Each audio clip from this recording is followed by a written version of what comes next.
આજે હું બનાવવાની છું લીલા નાળિયેરની બરફી।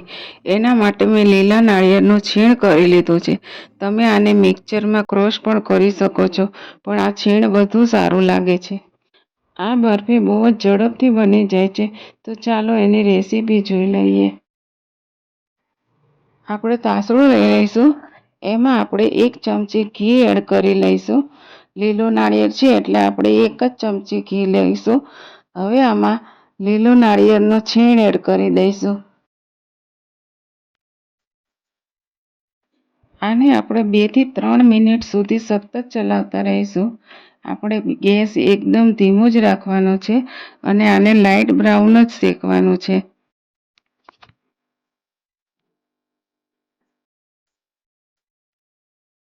આને આપણે આટલું જ શેકવાનું છે। હવે આપણે આમાં દૂધ નાખી દઈશું। મેં 1 વાટકી જેટલું દૂધ લીધું છે। હવે આપણે આને સતત ચલાવીશું। દૂધ ખાસું બળી જાય ત્યાં સુધી ચલાવીશું। જ્યારે આપણું આટલું દૂધ બળી જાય ત્યારે આપણે એમાં 1 ચમચી જેટલી ફ્રેશ મલાઈ નાખીશું। મેં ઘરની જ મલાઈ લીધી છે। હવે આને સતત ચલાવતા રહીશું। હવે આપણે આમાં ખાંડ ઉમેરી દઈશું।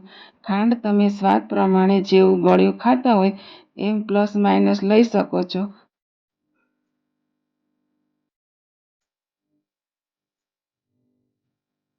હવે આને સતત ચલાવીશું।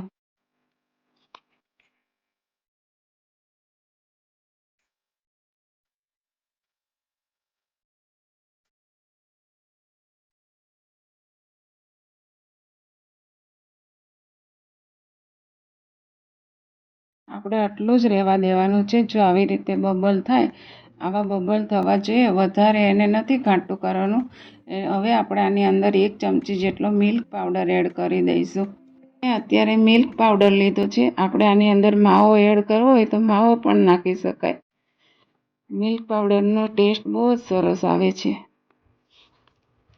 ખાંડ નાખી છે એની ચાસણી થવા લાગી છે, એટલે આ રીતે આજુબાજુથી પણ લેતું રહેવાનું।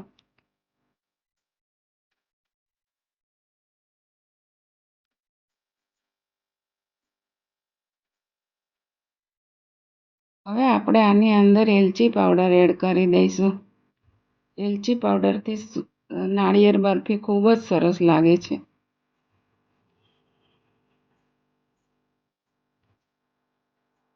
હવે આપણે એને મિક્સ કરી લઈશું।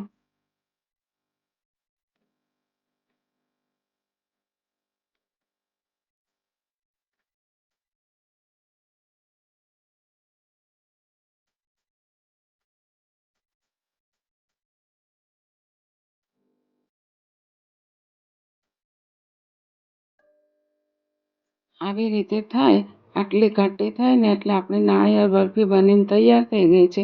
હવે આપણે એને ડીશમાં ઢાળી દઈશું। આ ડીશ લઈ લીધી છે। એમાં પહેલેથી જ મેં ઘી લગાવી લીધું હતું। હવે આની અંદર આપણે બરફી સેટ કરી દઈશું।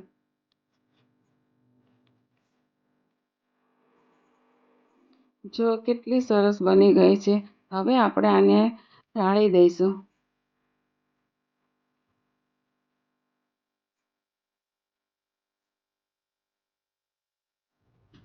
આપણે આને એક સરખું કરી દેવાનું છે અને એને વાટકીથી લૂસું કરી લઈશું।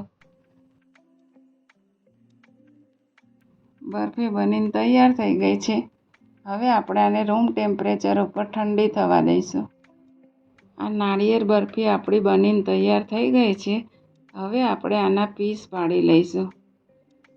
જેવડા પીસ પાડવા હોય એવડા પાડી લેવાના।